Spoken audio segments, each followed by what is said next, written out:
The winter storm descended on Cedar Ridge like nature's own fury unleashed. Noah Mitchell's weathered hands gripped the steering wheel of his aging Ford pickup as crystalline snow transformed the world into a blinding white maze. Through the swirling chaos, an elegant silhouette materialized. A woman in a charcoal wool coat standing helplessly beside her stranded luxury sedan, her movements desperate against the bitter wind.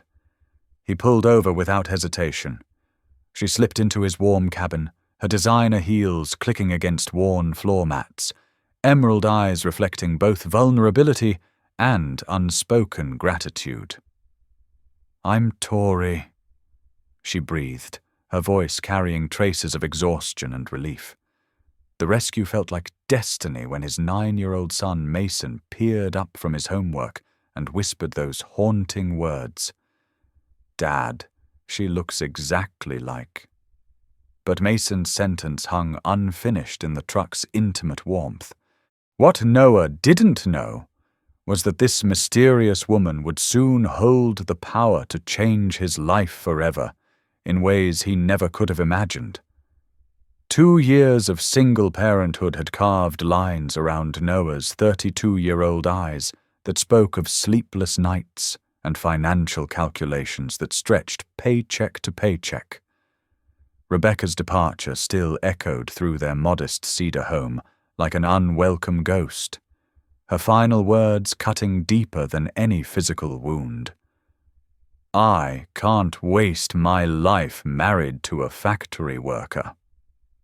The divorce papers yellowed on his desk drawer, but the sting remained fresh as mountain air. Mason had been 7 then, asking questions that shattered Noah's heart while rebuilding it stronger each day. Their morning routine at 5:45 had become sacred ritual coffee brewing while Noah prepared breakfast, Mason's sleepy shuffle down the hallway, and quiet conversations that bound father and son together against an uncertain world. Some mornings, Noah wondered if the emptiness would ever transform into something resembling completeness. Mason possessed the kind of analytical mind that made teachers use words like gifted and made other parents worry their own children weren't measuring up properly. The boy noticed everything with scientific precision: the way snow fell in specific patterns, how birds adjusted flight paths before weather changes, the exact moment when adults stopped listening to children's observations. His bedroom walls displayed star charts alongside math equations he'd solved for fun, while his backpack carried library books about quantum physics that most high school students couldn't comprehend. Tonight, his interrupted comment about Tori looking familiar had been dismissed by circumstance. But Noah knew his son's pattern recognition skills were rarely wrong about important details. Whatever Mason had started to say would surface again when his analytical mind finished processing the information. Cedar Ridge lumber sprawled along the Cascade River like an industrial monument to better economic times, its massive buildings housing equipment that processed Douglas fir into construction materials shipped throughout the Pacific Northwest. Noah's 8-year tenure as senior maintenance technician had earned respect from colleagues who relied on his diagnostic abilities when sophisticated machinery failed without obvious explanation. His calloused hands could coax life from aging equipment that others declared beyond repair, saving the company thousands in replacement costs while earning him steady employment that barely covered their modest household expenses. Recent breakroom conversations whispered about corporate consultants, efficiency studies, and downsizing rumors that haunted manufacturing communities across the region. Noah tried ignoring the speculation, but fear had ways of making unwanted information impossible to dismiss completely. The blizzard struck without meteorological warning systems that typically gave mountain residents time to prepare for severe weather conditions. Within minutes, familiar roads transformed into treacherous obstacle courses that challenged even experienced drivers with proper equipment and local knowledge. Noah's truck handled the conditions reasonably well, its four-wheel drive providing traction that luxury vehicles couldn't match, but visibility remained nearly zero beyond his headlight range. Emergency radio broadcasts reported multiple accidents and stranded motorists throughout the county, while State Patrol advised avoiding unnecessary travel until conditions improved significantly. When he spotted the black sedan tilted precariously into the roadside ditch, hazard lights blinking desperately through falling snow, stopping felt automatic rather than heroic. Someone needed help, and he possessed both capability and moral obligation to provide assistance during dangerous weather emergencies. "Thank you so much," Tori repeated as she settled into the passenger seat, her expensive perfume creating sharp contrast with the truck's familiar blend of coffee, sawdust, and pine air freshener hanging from his mirror. Her leather gloves revealed manicured nails and delicate gold jewelry that probably cost more than Noah's monthly mortgage payment, while her designer coat spoke of professional success he could barely imagine achieving. Mason studied her with the intensity he usually reserved for complex mathematical problems, his young mind cataloging details that might prove significant later. The resemblance he'd started mentioning remained unspoken, creating undercurrent tension none of them fully understood yet. "I have crucial meetings scheduled for Monday morning," she continued, frustration evident as she checked her phone repeatedly for cellular signal that the storm had eliminated completely. The Mitchell property occupied 3 acres of mixed forest and meadow, a modest single-story home that Noah had been renovating piece by piece since Rebecca's departure left him financially and emotionally depleted. Solar panels gleamed on the metal roof, despite heavy cloud cover, their installation representing weeks of weekend labor that provided both energy savings and sense of accomplishment his day job rarely offered. The wood-burning stove promised reliable heat during power outages, while mature evergreens created natural windbreaks that made severe weather more manageable than exposed locations. Mason bounded towards the front door with excitement at hosting an unexpected guest, his natural shyness temporarily overridden by curiosity about their mysterious visitor. "Make yourself comfortable," Noah told Tori, gesturing toward his father's old leather sofa that dominated their sparsely furnished living room. "I'll find some dry clothes and start a dinner for everyone." The kitchen window framed snow-laden pine branches bending under the storm's relentless assault, their graceful curves creating temporary sculptures that would disappear by morning if wind conditions continued. Noah moved through the familiar space with practiced efficiency developed through 2 years of single parenthood, pulling ingredients from a refrigerator decorated with Mason's artwork and school achievement certificates. The gas stove provided reliable cooking capability during electrical outages that frequently accompanied severe mountain weather, while his movements carried domestic confidence that came from managing household responsibilities without partnership assistance. Mason automatically set 3 places at their small dining table, his consideration for their guest reflecting values Noah had worked hard to instill. "Dad makes the best grilled cheese sandwiches in Washington state," Mason announced proudly, his enthusiasm making Noah's chest tighten with parental emotion. Tori's smile appeared genuinely warm rather than politely obligatory. Conversation flowed easier than Noah had anticipated, considering their obvious differences in background and life experience. Tori asked thoughtful questions about Mason's science fair project, listening with apparent interest to his detailed explanation of renewable energy experiments that had earned regional recognition. Her responses revealed surprising knowledge of technical concepts, suggesting educational background that extended beyond typical business training. When Mason asked about her work, she provided carefully vague descriptions about helping companies operate more efficiently, which could encompass anything from management consulting to industrial engineering.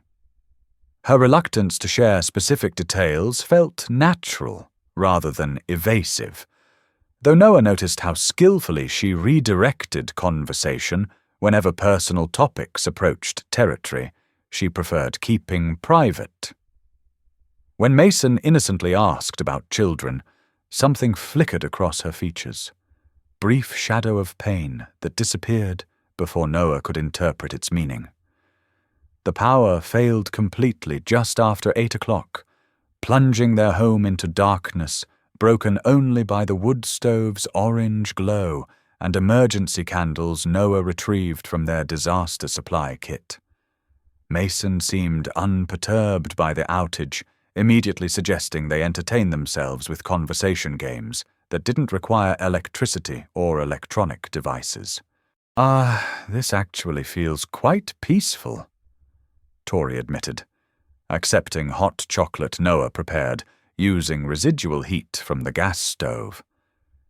Flickering candlelight created intimacy that electric lighting somehow prevented, softening everyone's features while encouraging honest conversation that daylight often discouraged. Mason positioned himself on the braided rug between the two adults, asking questions that revealed his naturally philosophical disposition. If you could live anywhere, where would you choose? What's the most important lesson you've learned recently? Do you think people are basically good or basically selfish? His curiosity seemed to put Tori at ease, drawing responses that felt increasingly genuine. Late that night, after Mason had fallen asleep on the sofa beneath his grandmother's handmade quilt, Noah discovered Tori standing at the living room window, like a sentinel watching the storm's continuing assault. Snow fell with mesmerizing consistency, transforming their modest property into something resembling a winter wonderland illustration. I can't remember the last time I sat completely still for an entire evening, she confessed without turning from the glass, her reflection ghost-like against the darkness beyond. In Portland, there's always another meeting, another crisis, another deadline that somehow becomes more important than basic human needs. Her voice carried exhaustion that went beyond physical fatigue, suggesting deeper weariness with lifestyle choices that provided financial success but little emotional satisfaction. Noah joined her at the window, maintaining respectful distance while sharing the hypnotic view of nature's overwhelming power display.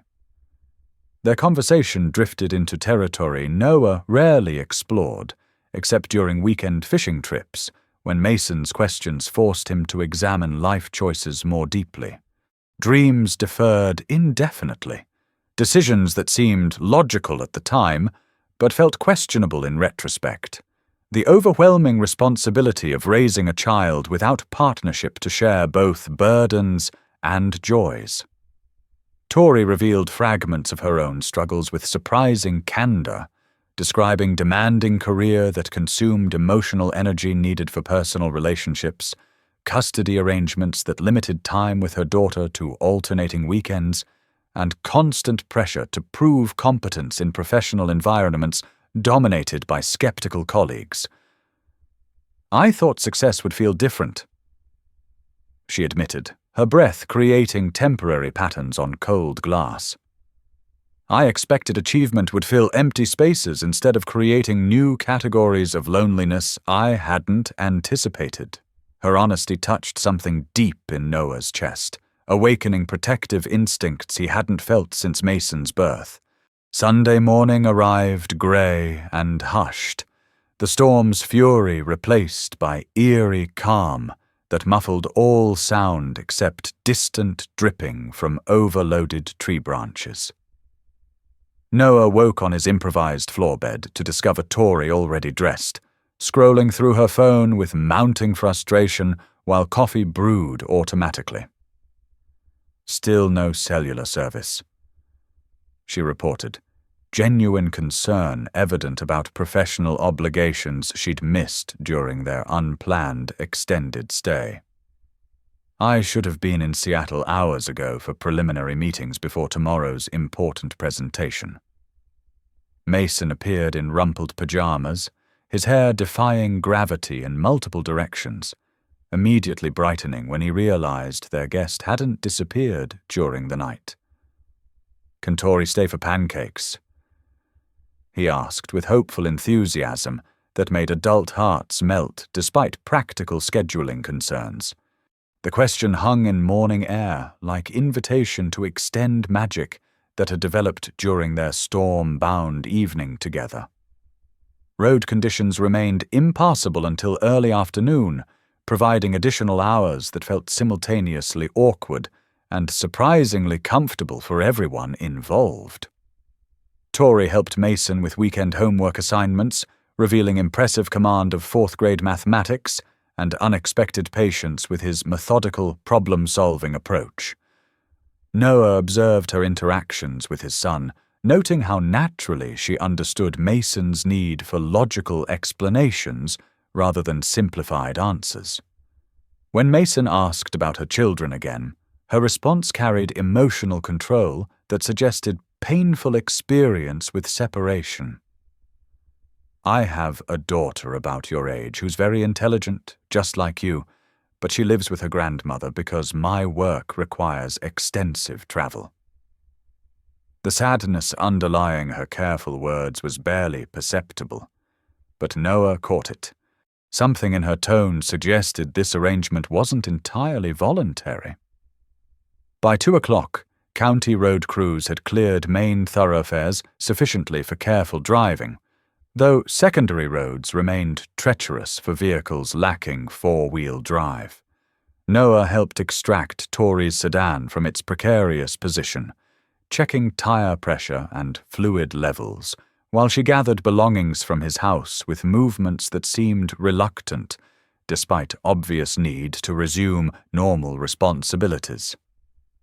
The luxury vehicle started immediately, German engineering purring with quiet confidence that justified its expensive price tag. Mason lingered beside her driver's window as she prepared to leave, his expression unusually serious for someone who typically approached life with boundless optimism. "Will we see you again?" he asked with directness that children possess before social conventions teach them to disguise honest questions behind polite euphemisms. His inquiry carried weight that made both adults realize their brief encounter had created connections deeper than circumstances should have allowed. Tori's smile carried genuine warmth rather than practiced pleasantness adults often used to deflect uncomfortable childhood questions. "I hope so," she replied, then extracted an elegant business card from her purse. "Thank you for everything, the rescue, the hospitality, and especially for sharing your wonderful son with someone who needed reminding that genuine kindness still exists." The card read, "Victoria Blake, Senior Business Consultant, Harrison and Associates," above a Portland address that confirmed Noah's growing suspicion about vast differences in their professional worlds. As her sedan disappeared around the forest-lined curve, Mason waved enthusiastically while Noah studied the business card that felt like evidence of his own naive romanticism about connections that transcended social boundaries. The tire tracks in snow would soon be obliterated by the next weather system, just like their brief intersection might fade into pleasant memory without lasting consequence. Monday morning returned Noah to familiar industrial rhythms at Cedar Ridge Lumber, but the atmosphere felt charged with tension that hadn't existed before the weekend's weather emergency. Colleagues moved through their routines with subdued energy, clustering in small groups that dispersed when supervisors approached, their conversations dying mid-sentence in ways that suggested uncomfortable topics were being discussed. During lunch break, rumors that had been circulating for weeks finally crystallized into concrete information. A consulting firm from Portland had been contracted to evaluate operational efficiency and long-term viability. "They're bringing in some corporate restructuring specialist," Jim Rodriguez reported between bites of his sandwich. "Word is she's already recommended closure for 2 other manufacturing facilities this year." The bread in Noah's mouth suddenly tasted like sawdust as realization began forming with mathematical certainty. Victoria Blake's business card burned in his wallet like evidence of deception he'd been too blind to recognize. That evening, Noah sat surrounded by bills and financial statements that painted uncomfortable pictures of their economic vulnerability should his employment disappear unexpectedly. Mason worked on homework nearby, occasionally requesting help with vocabulary words that seemed designed to challenge elementary comprehension. Uncertainty, precarious, devastating, and insecurity all appeared on the same assignment. The domestic routine that usually provided comfort now felt fragile, threatened by forces beyond Noah's control or influence. His phone buzzed with text message from unknown number. "Thank you again for your kindness during the storm. I hope you and Mason are well. Victoria." Her formal signature confirmed his worst suspicions, while making him feel guilty for doubting sincerity of conversations that had seemed genuine at the time. "We're fine," he replied carefully. "Hope your meetings went well." Her response came immediately. Better than expected, actually. Something in those words made his stomach clench with apprehension. Tuesday brought official confirmation of fears that had been building like storm clouds on distant horizon.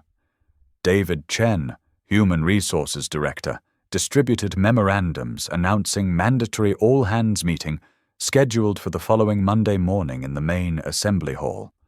The corporate language couldn't disguise underlying message that everyone understood without explicit translation.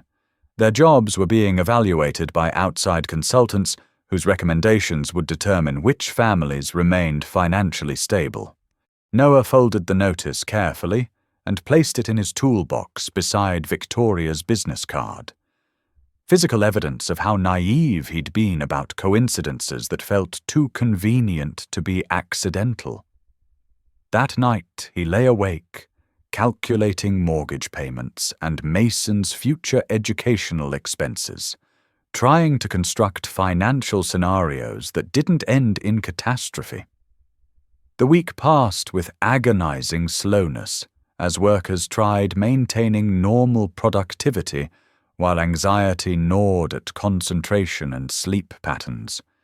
Noah found solace in his garage workshop, sanding wooden boards smooth while his mind processed implications of Victoria's dual identity as both romantic interest and potential destroyer of his livelihood.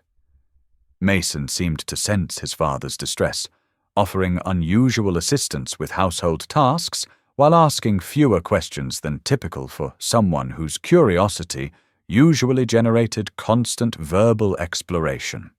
"Dad," the boy said one evening without looking up from his homework, "if something bad happens with your job, we'll figure it out together, right?"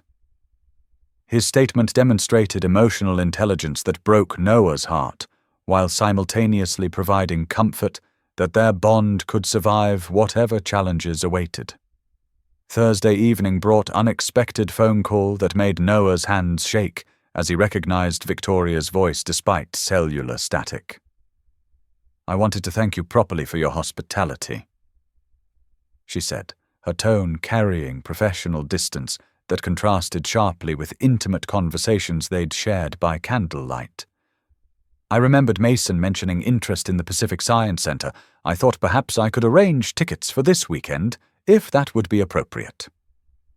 Her offer felt like charity from someone whose recommendations might eliminate his income, creating power imbalance that made acceptance seem like betrayal of his dignity. "That's thoughtful," Noah managed. "But you don't owe us anything for basic human decency." Her laugh sounded forced, lacking spontaneous warmth he remembered from their fireside evening together. Mason's excitement about the proposed Seattle trip temporarily overrode Noah's complicated feelings about accepting gifts from someone whose professional relationship remained unclear and potentially threatening. The boy spent Friday evening researching exhibits with graduate-level thoroughness, creating detailed itineraries that maximized educational opportunities while demonstrating enthusiasm that reminded Noah why protecting childhood wonder was worth whatever sacrifices might be required. Saturday morning brought crisp clarity that made Mount Rainier visible in stunning detail, while their drive through familiar forests felt like pilgrimage to preserve normalcy before Monday's inevitable revelations.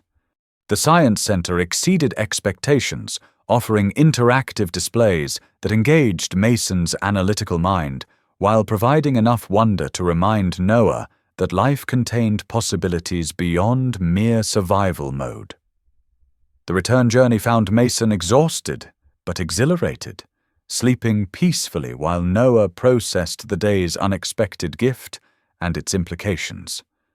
Victoria's generosity had provided more than entertainment. It reminded him that relationships could transcend professional complications if both parties chose connection over caution. Her text message arrived as they reached home. "I hope you both enjoyed today." "Mason seems exceptional." Noah glanced at his sleeping son, noting museum stickers already decorating his jacket, evidence of afternoon that had expanded his world in ways that justified whatever complications might follow. "He is," Noah replied. "Thank you for making this possible." Her immediate response carried warmth that professional distance couldn't entirely suppress. "Thank you for letting me be part of something genuinely joyful." Sunday evening brought familiar ritual of preparing for Monday's work week, but everything felt different now, charged with anticipation and dread that made routine tasks feel like preparation for battle. Noah helped Mason organize school supplies, while privately wondering if their comfortable life was about to undergo dramatic upheaval beyond his control. The boy seemed to sense underlying tension, offering more assistance than usual while asking philosophical questions that suggested deep thinking about adult concerns. "Do you think change is always scary, or just when we don't choose it ourselves?" His observation demonstrated wisdom that humbled his father while providing perspective that adult anxiety sometimes obscured. Monday morning arrived grey and cold, frost covering windshields in patterns that reminded Noah of the night he'd first encountered Victoria beside her stranded vehicle. The employee parking lot filled earlier than usual as workers arrived to learn their professional fate with resigned dignity characteristic of people who'd survived previous economic downturns through determination rather than privilege. The assembly hall buzzed with nervous energy until 8:25, when David Chen's voice crackled through speakers. "All employees report immediately for the mandatory meeting announced last week."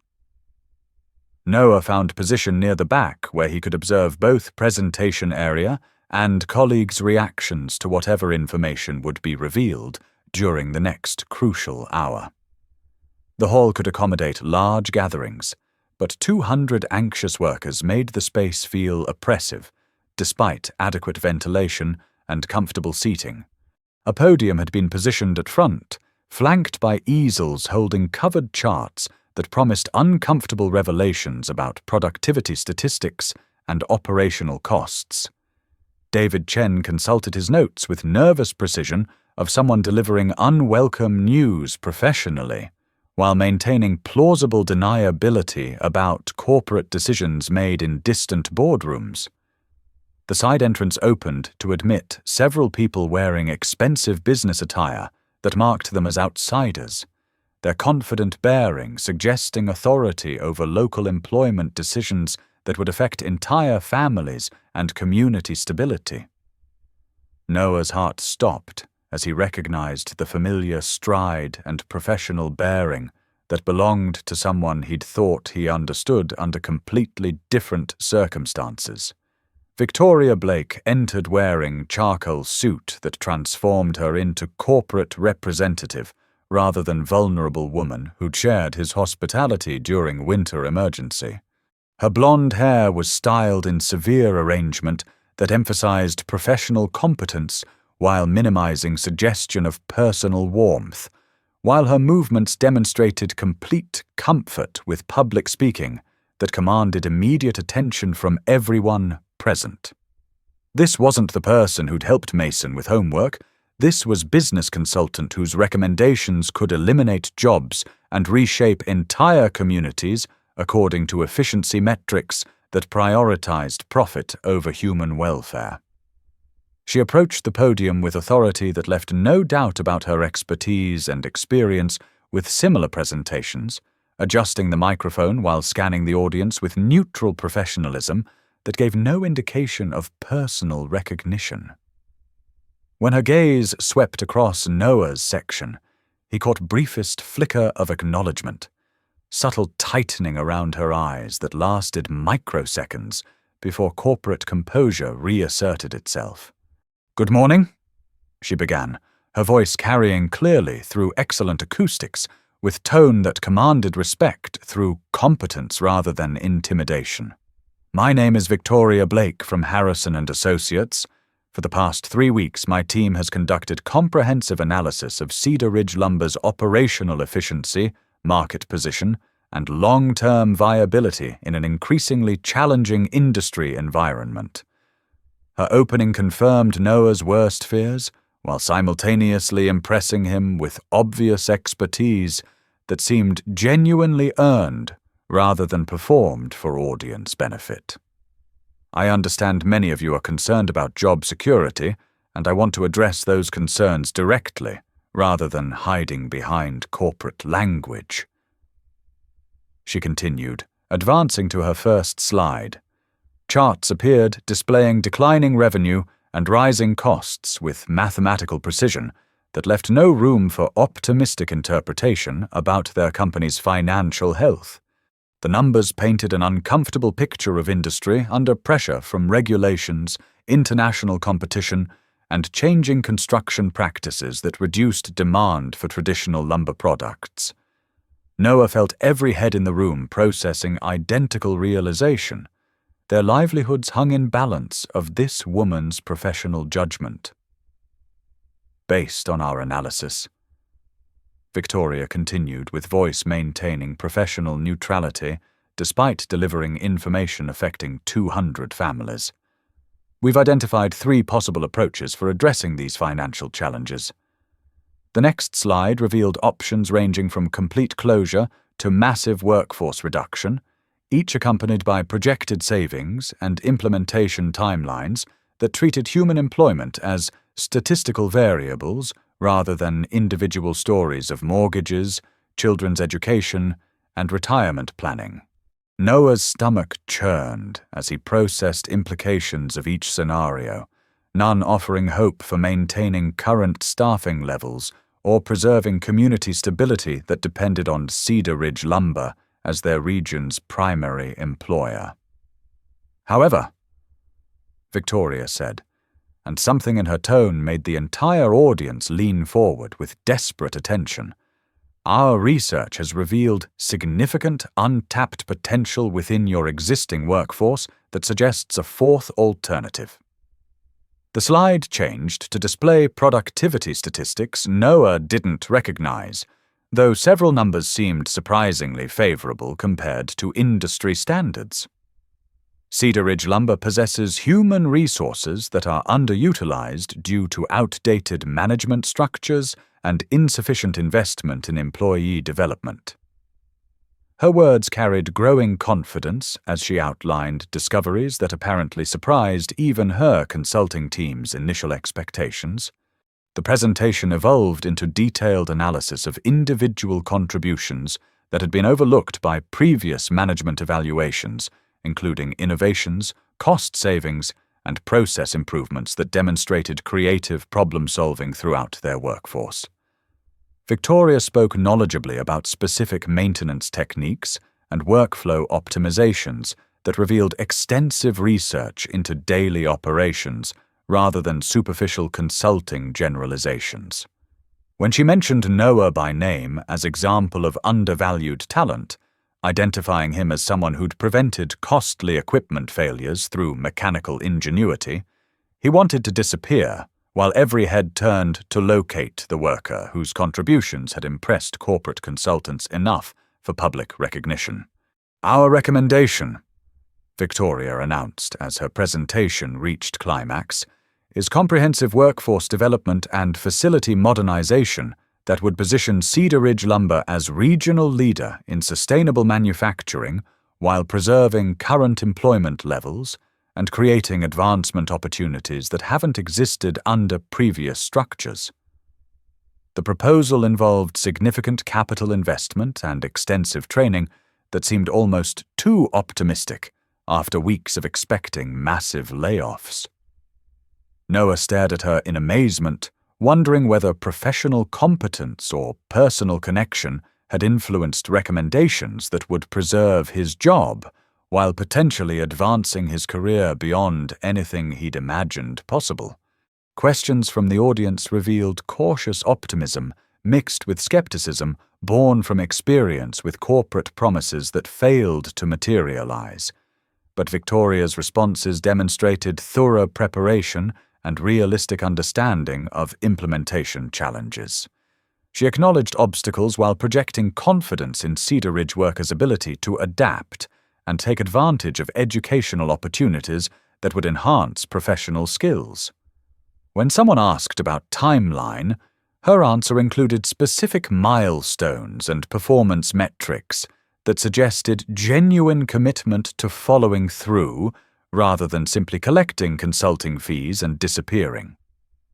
The meeting concluded with nervous applause and hesitant conversations as workers processed unexpected reprieve from unemployment fears while trying to understand what workforce development would mean for daily responsibilities and career prospects.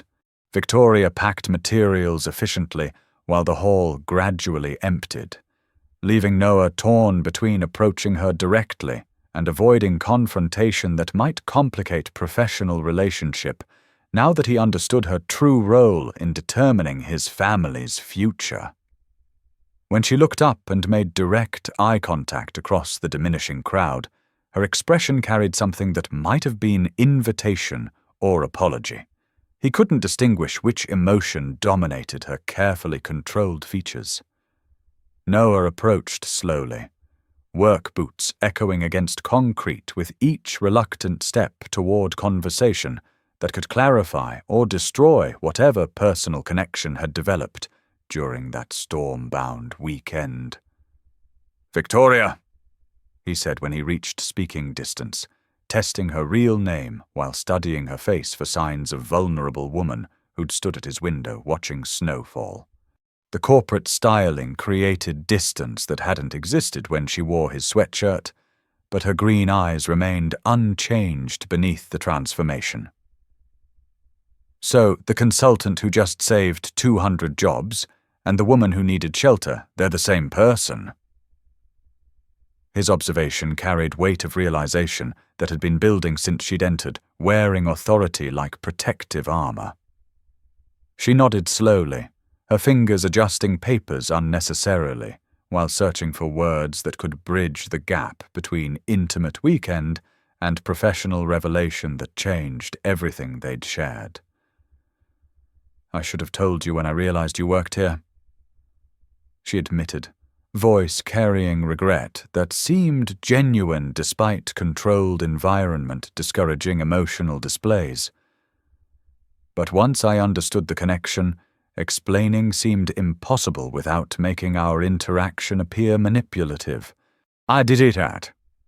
Her confession acknowledged ethical complexities that developed when business responsibilities intersected with unexpected personal feelings, creating conflicts consulting firms typically avoided through careful boundary management. Did you know I worked here when you got in my truck? Noah asked, needing to understand whether their relationship had been built on deception or if circumstances had simply become more complicated than either anticipated. Her response came immediately, suggesting honesty rather than calculated damage control. No. I knew I was coming to evaluate Cedar Ridge Lumber, but personnel files weren't reviewed until the following week. Her direct eye contact, despite awkward public setting, and potential observers convinced him she was telling the truth about sequence of events that had led to their current situation. When you saw my name in those files, Noah prompted, wanting to understand her emotional process during discovery that their personal connection intersected with professional responsibilities affecting his family's survival. Victoria's expression softened slightly, revealing traces of woman who'd helped Mason with homework while learning about single-parenthood challenges that mirrored her own struggles. I was shocked, she continued, and then I realized I had to be completely objective, regardless of personal feelings that had developed between us. Her admission that feelings existed felt significant, though Noah wasn't certain what it meant for their future given power imbalances that would continue existing even after consulting engagement ended. Their conversation was interrupted by David Chen's approach, his expression mixing curiosity with concern about extended dialogue that might suggest inappropriate personal relationships during evaluation processes supposed to maintain strict professional boundaries. Victoria's immediate shift back to corporate bearing demonstrated experience managing such situations, while Noah felt awkwardly aware of his work clothes, contrasting with business environment that defined her professional identity. I want you to know, she said quietly once Chen moved away, that your inclusion in advancement program is based entirely on documented performance that existed before I knew your personal circumstances. The connection we developed doesn't compromise professional judgment. If anything, it made me more careful about objective evaluation. That evening, Noah sat at his kitchen table while Mason worked nearby, both processing the day's revelations while trying to understand what workforce development would mean for their daily routines and future planning. The boy seemed excited about his father's promotion prospects, though he didn't fully comprehend economic anxieties that had been keeping Noah awake for weeks. So the lady from the storm is going to help you get a better job? Mason asked with directness that characterized his approach to adult situations he couldn't entirely understand, but found interesting enough to investigate. It's more complicated than that, Noah replied, struggling to explain professional consulting relationships to someone whose work knowledge came from elementary career presentations and observations of his father's routine.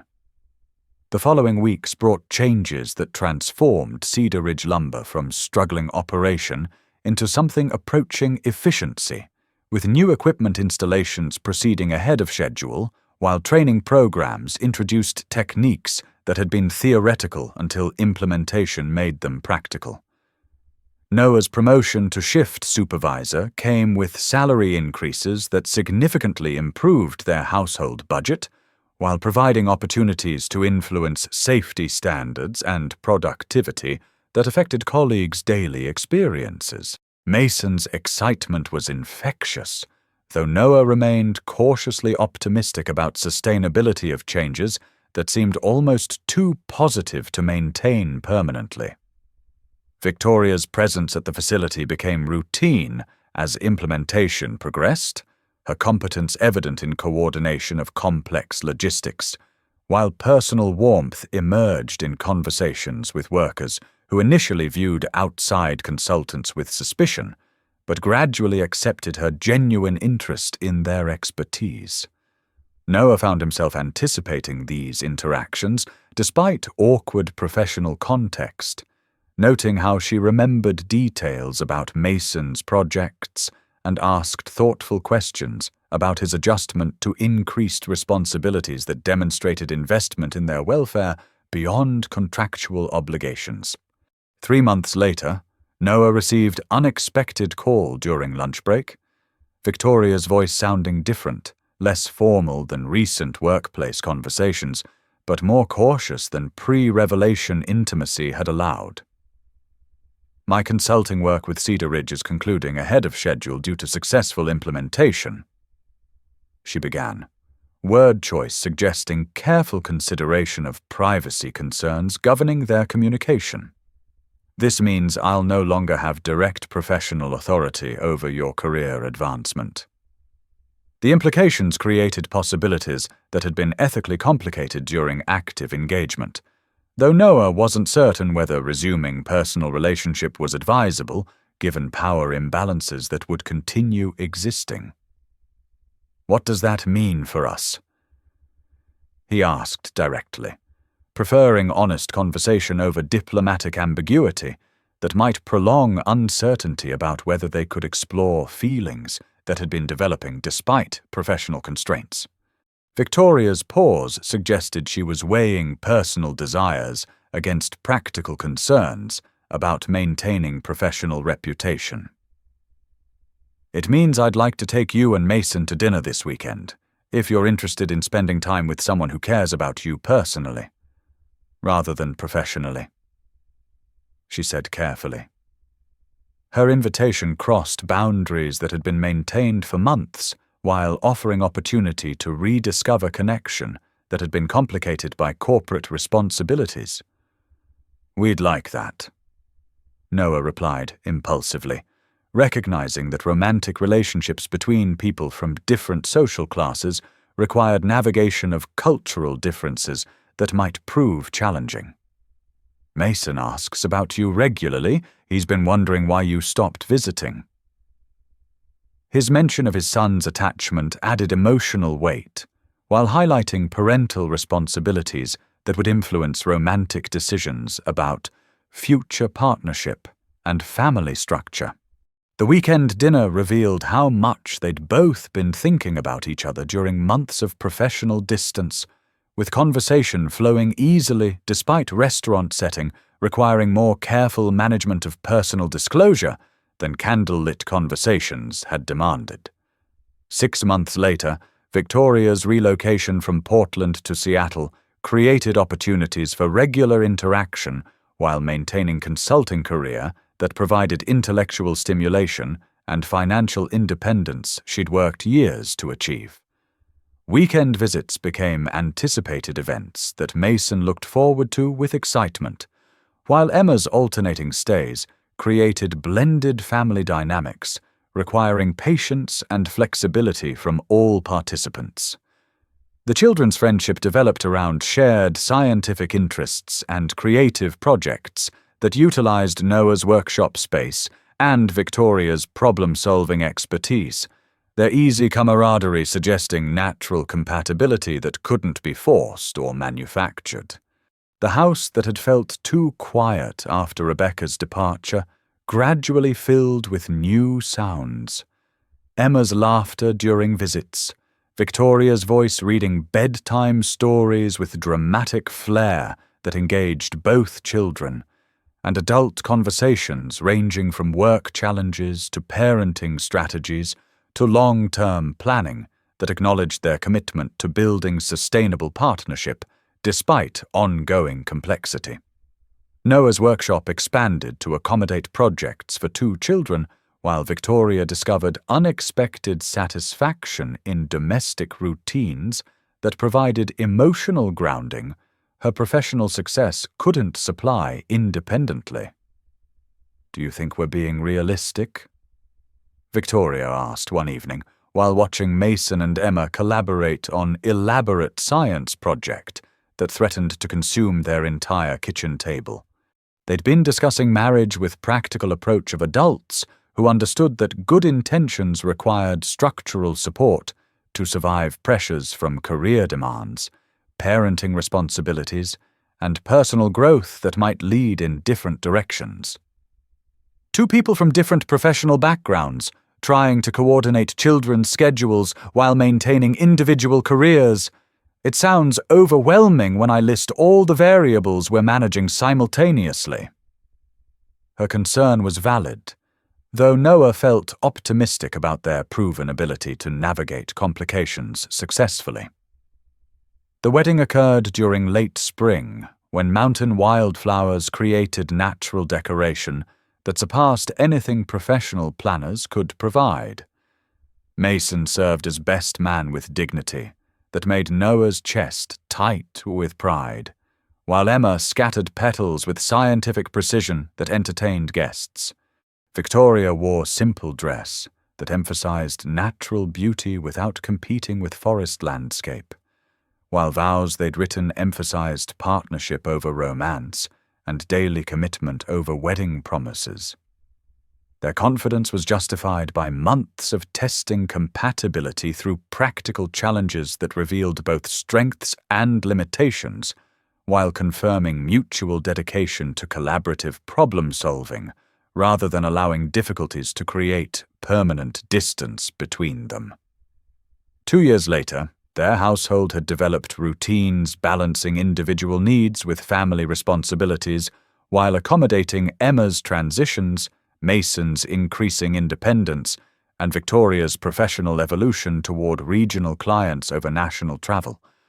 Noah's advancement to plant manager surprised everyone, including himself, but Victoria's confidence proved justified as Cedar Ridge became profitable enough to expand while maintaining employment levels supporting community stability. Evening light through their kitchen window illuminated scene that would have seemed impossible during that first storm-bound night. Children completing homework while parents prepared dinner together, conversation flowing between Mason's science projects and Victoria's consulting work, while Emma provided commentary demonstrating intellectual curiosity inherited from her mother, combined with practical wisdom learned from Noah. "Do you think aliens would understand fractions?" Emma asked, looking up from mathematics with genuine scientific inquiry that made both adults smile. "What do you think, Dad?" She continued, having adopted the title naturally while maintaining strong relationship with her grandmother.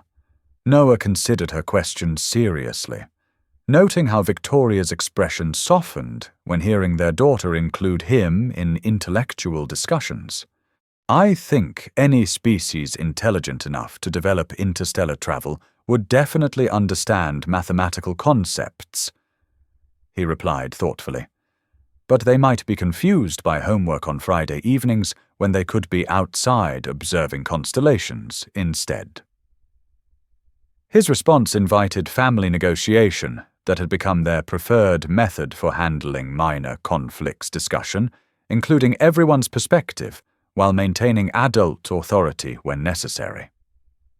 Later that evening, after children had fallen asleep and telescope equipment had been stored properly, Noah and Victoria sat on their back porch, sharing wine and comfortable silence. The sounds of family life created soundtrack of domestic contentment neither had experienced before their partnership began during winter storm that brought them together against all probability. "Do you ever wonder what would have happened if that blizzard hadn't stranded me?" Victoria asked, her head resting against his shoulder with familiarity that felt precious despite years of marriage and daily cooperation that had proven compatibility through practical challenges. "I think we would have found each other eventually," Noah replied, though he wasn't entirely convinced optimism was justified given different social circles and geographic distances that normally prevented relationships between consultants and factory workers. Some connections feel too significant to be purely accidental. His romantic interpretation satisfied emotional need for meaning, while acknowledging that sustainable relationships required more than initial attraction to survive long-term pressures. Victoria's perspective was characteristically practical, while acknowledging emotional courage required to build bridges across social differences. I prefer thinking we were fortunate enough to recognize something worth fighting for when we discovered it. The future stretched ahead with possibilities they were still discovering.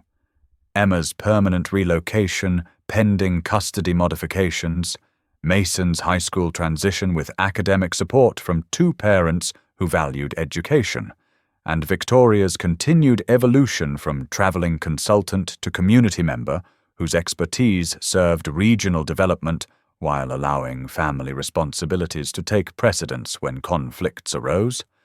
Their story had begun with simple offer of shelter during weather emergency, and evolved into partnership that proved love could be both practical and inspirational when people committed to collaborative approach despite coming from different worlds that seemed incompatible on surface, but shared fundamental values about family, work, and building something meaningful together.